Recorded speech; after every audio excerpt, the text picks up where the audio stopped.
How's the hair this morning?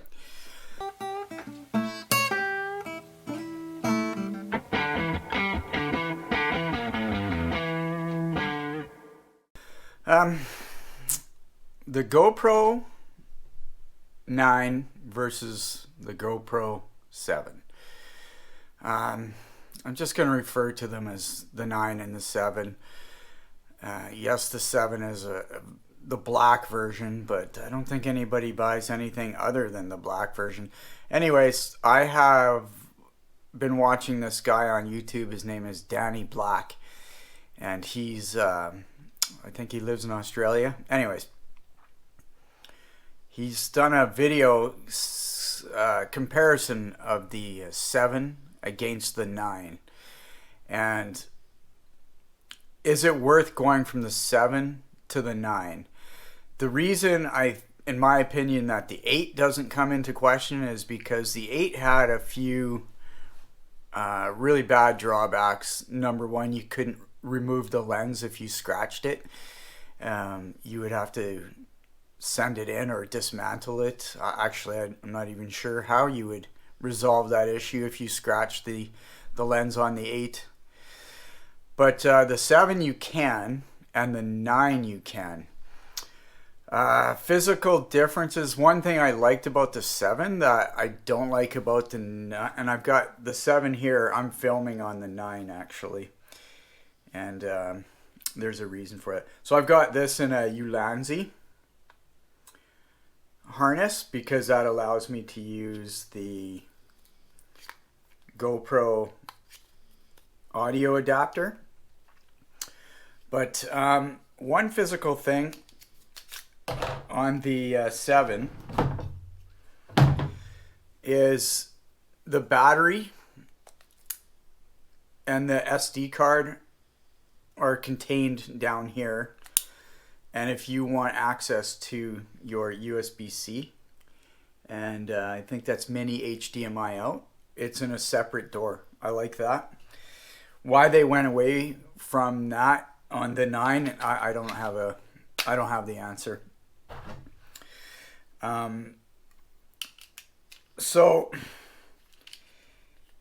Danny in his video and other people have said that they're not necessarily struggling with glitching that a lot of people are plagued with using the 9.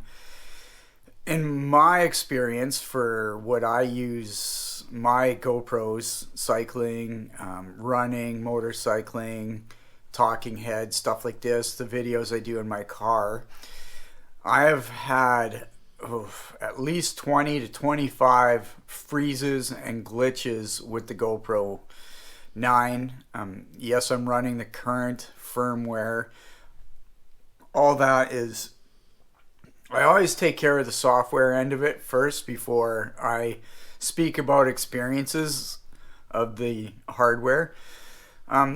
With the 7, I've never, and I mean that, I've never had a freeze up or a problem. And I used it for about a year. Now, I could have bought another 7, but instead I went with the 9 because there are a lot of improvements on the 9.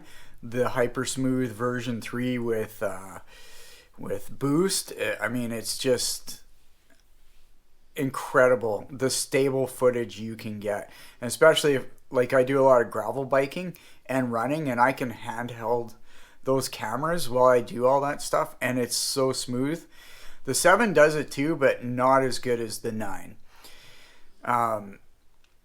There's also more customizable features you can use on the 9. Like, you can make your own presets. So I have a preset for indoor, doing this right now. I have a preset for inside the car. I have a preset for gravel biking. I have a preset for motorcycling. You can't name it yourself. You just have to select a pre-named preset and then just remember what that one is for. So that's kind of a pain in the ass, but as long as you don't have a ton of presets, it's pretty easy to remember what your presets are called. What else? The mod. Now, I showed you, I didn't ever buy a media mod for these 7. I just used this, and there's a lot of arguments that this is the worst design thing on the planet. In order to directly connect a microphone to the 7, you need to buy this $70 adapter. That's $70 Canadian. Yeah, that's a bit of a hindrance. However, there's a lot of processing that goes on inside this that people don't realize. Number one, it's handling the audio. Number two, it's also allowing you to pass power through it and keep your GoPro charged and running. So this thing can't be tiny. And the whole point of these is to keep them small. And as the processing gets better and bigger, you're losing shape. You're losing the ability to keep the camera small. So I kind of understand why they went with an external microphone adapter. And I've learned to live with it, and it's fine. And again, I use it exclusively with the Hero 7, and I've never had a glitch, never had a problem. Now, the media mod for the 9, there's a lot of speculation out there that the media mod is the source of a lot of glitching and a lot of failures. And failures is, you cannot, if you're using an external microphone on through the media mod with the GoPro 9, if you try and do instant record,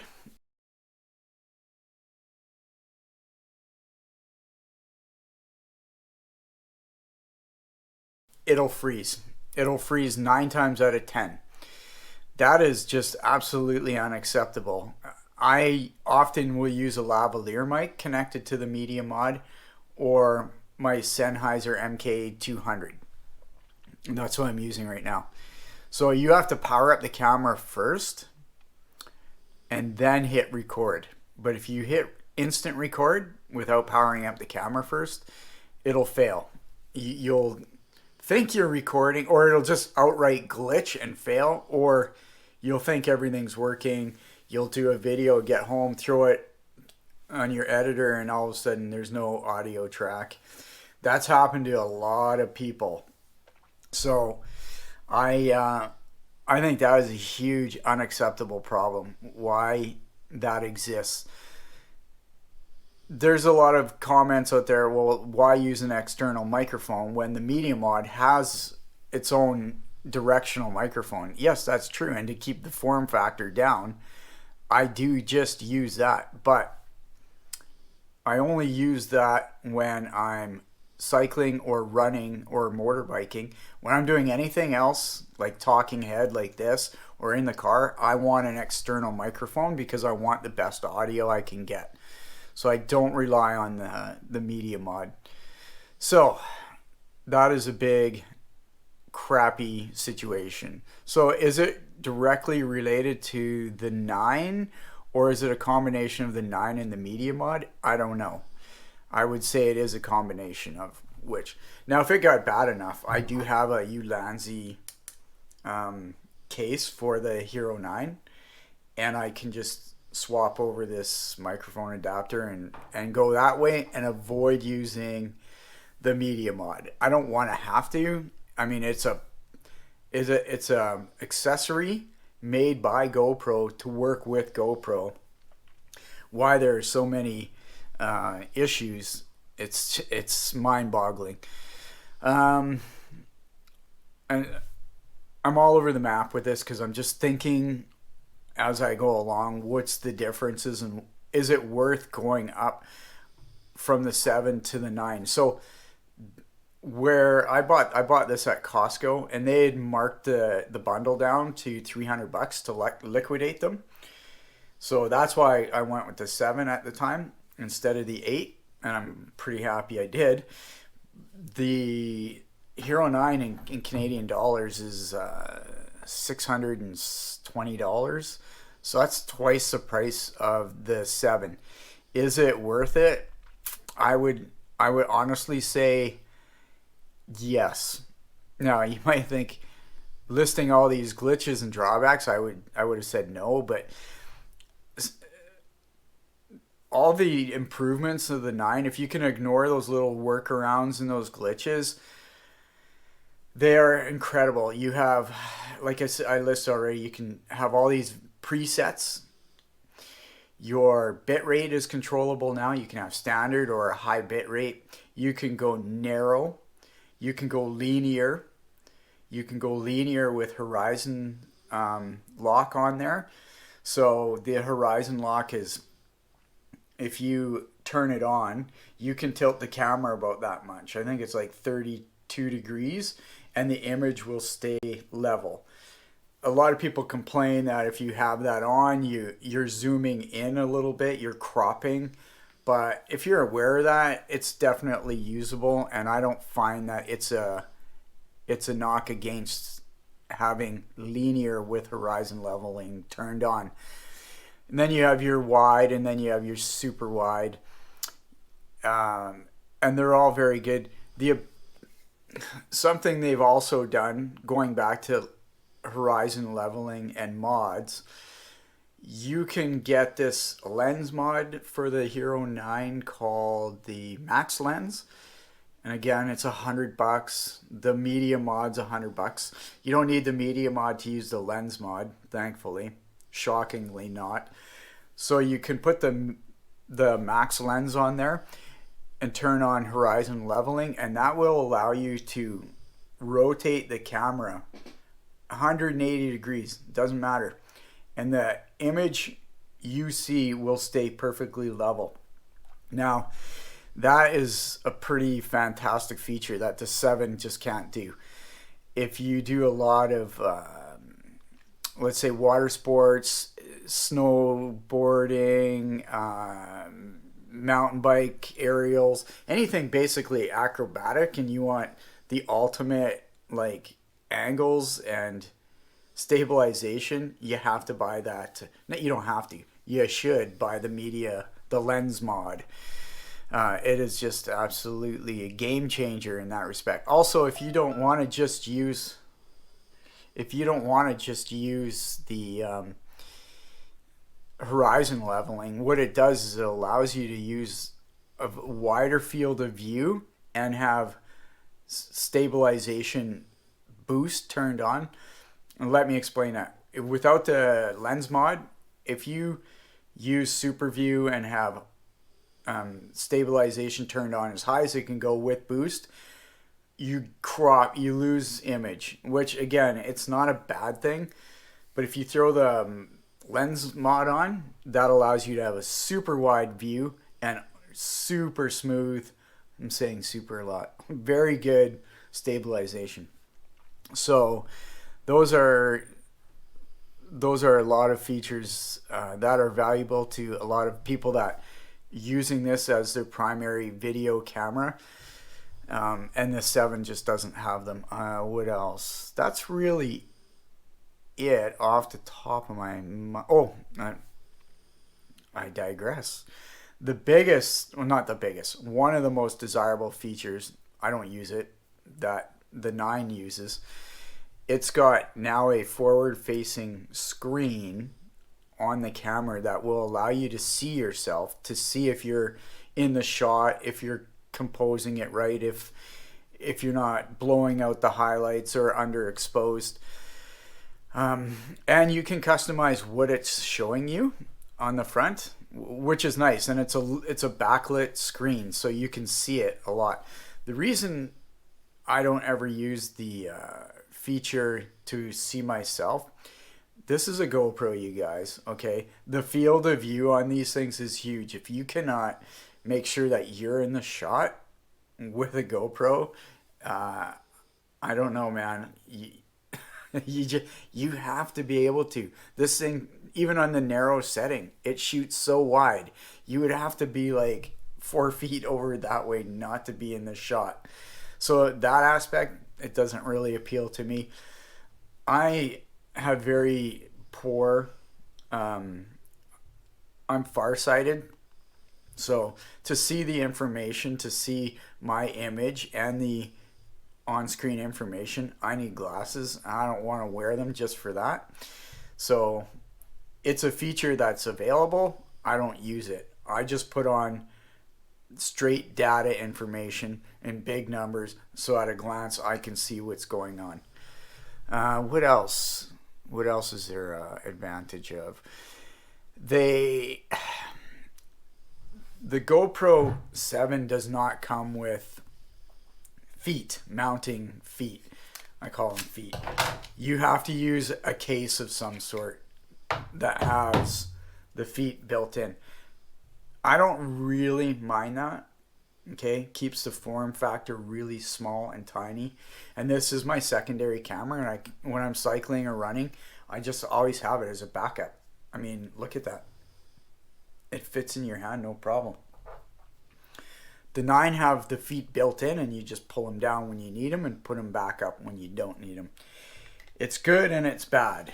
Now, when the 9 has a complete meltdown, you have to take it out of the media mod, which means you have to undo the screw, pull the screw out, lift it out of the feet, flip the door up to the media mod, and pull the GoPro out to get to the battery. Well, very often I forget the feet are down, and I'm yanking on this thing, putting a bit of pressure on it, and then I realize the feet are still down. So I got to push the feet up, pull the GoPro out of the media mod, pull the battery out, count to 3. It's just what I do. Put everything back together and fold the feet down.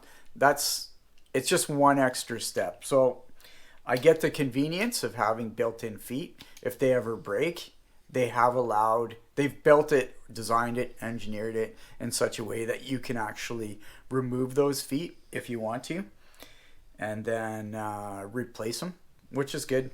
It probably costs you $40 for new feet, but whatever. So that's a bit of a pain in the ass.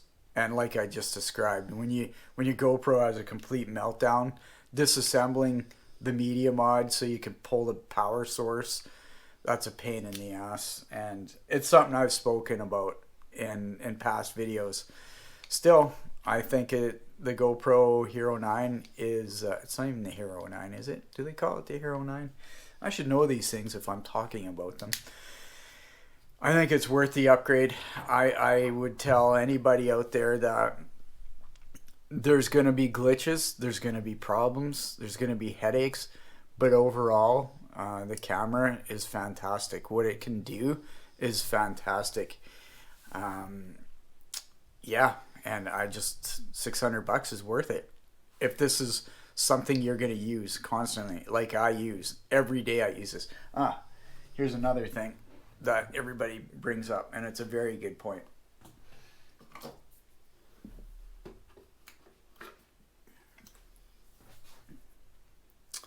Battery.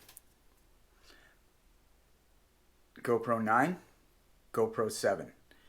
9, 7. You see the size difference? So this thing will go for an hour and 30 minutes straight recording, maybe even longer, depending on what kind of settings you're using. This, you'll get an hour max under any circumstance, just an hour, nothing more. So again, the 7 is a secondary camera or a B camera or backup camera. So I'm not too worried about draining one of these batteries. However, I have gotten the habit of taking my extra batteries with me and using those. But with the 9 battery, I do have a spare. I have 2 spares. I've never really worried about it. I have gotten caught without a backup battery because I've done a lot of video. So always carry a spare battery, I guess. That's what I'm trying to say. With no matter what camera you're using, you should do it anyways, no matter what. Or a portable battery pack. Have I answered anybody's questions? Yes, I think I have. I can tend to ramble on these things. I don't write a script. I'm not a big YouTuber. I don't have all the fancy glowing lights behind me. It's just my head and my mouth and my brain, which may be considered a curse. Yes, it is definitely jumping from the 7 to the 9 7 to the 9 is worth it. It'll be interesting to see what happens when they come up with 10. GoPro has gotten themselves in a little bit of trouble with their stock prices falling. Hope that doesn't reflect on their quality and design control. I think they still have a lot of things to work out with the 9 before they put out the 10, but you know how it is. Every product out there, tech-wise, has got to have a new version every year. Yeah, that's it. Have I addressed everything? I think I have. The Hero 9 is a little bigger, but it needs to be for the capabilities. The criticism. One criticism that stuck out in my mind that someone said in a comment. The reason the GoPro is so terrible is they don't make the product 100% in-house. There is no technological product out there that is made 100% in-house.